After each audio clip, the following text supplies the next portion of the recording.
Charles Joseph McCarthy Jr., the son of Joseph McCarthy and Gladys McGrail McCarthy, was born in Providence, Rhode Island in 1933.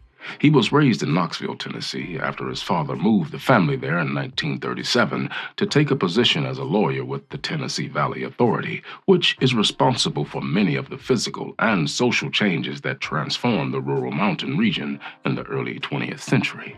Now, the Tennessee Valley is where Cormac was first exposed to the people and the places that would occupy his southern works.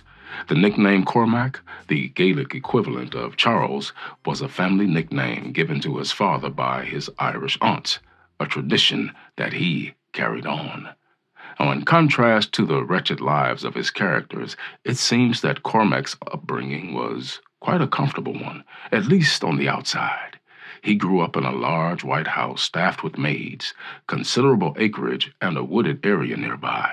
Later, he would state his family was considered rich because most of the people surrounding them lived in 1 or 2 bedroom shacks. What truth lies in that is up for debate. But what is not up for debate is how Knoxville, these shacks, and the unknown world that existed out there fueled young Cormac's imagination. The only novel of his that seems to have any autobiographical elements and exposes the McCarthy family dynamic to any degree is Suttree. Now, in Suttree, there is a paralyzing father-son conflict. Cormac later admitted he wasn't what his parents had expected as he worked to discover his own identity. Further commenting on this discord with his parents, Cormac once said, "I felt early on I wasn't going to be a respectable citizen. I hated school from the day I set foot in it."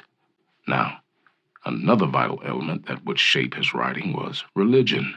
He was raised a Roman Catholic, educated in Catholic schools until he entered the University of Tennessee in 1951, something that clearly resonates in his work. He was always active intellectually. He was not, however, a big reader in his early years, especially not fiction. That is not to say that he lacked hobbies. When his grammar school teacher asked if he had any interests, he realized not only that he seemed to be the only one in his class with hobbies, but also that he had every hobby imaginable. Name anything, no matter how esoteric, I had found it and dabbled in it. Except reading and writing, that was. Those interests would come later. Jump to 1955, 22 years old, stationed in Alaska with the U.S. Air Force.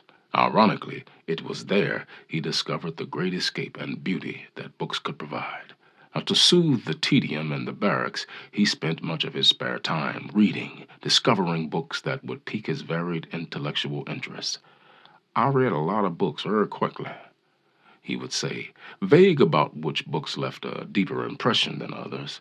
One can nevertheless recognize certain writers in his writing, in particular William Faulkner, with his complex vocabulary, punctuation, ominous rhetoric, and use of dialect to shape his literary world. Cormac didn't dispute this influence. It's also been noted that his favorite book was Moby Dick by Herman Melville.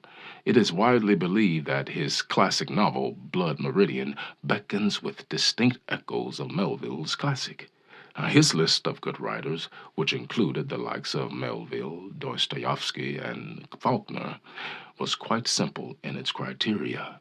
Anyone who didn't deal with issues of life and death were excluded. He would go on to say, "To me, that's not literature. A lot of writers who are considered good I consider strange." Now, this is exactly what one might expect from such a writer as McCarthy. And so, after 2 years in the U.S. Air Force, after 2 years of reading, might I add, he returned to Knoxville and the University of Tennessee in 1957 to continue his degree in liberal arts. His intentions of finishing school were, however, derailed when he discovered his literary talents after winning the university's Ingram Merrill Award for creative writing. While still enrolled at the University of Tennessee, he published 2 stories, Wake for Susan and A Drowning Incident in the Phoenix, a student literary magazine, both published under the name C.J. McCarthy. However, Upon discovering what he considered to be his path, he left the university without taking a degree to continue working on his first novel, The Orchid Keeper. Now, in later years, he distanced himself from Wake for Susan and A Drowning Incident, turning down the opportunity to have them reprinted in the Virginia Quarterly.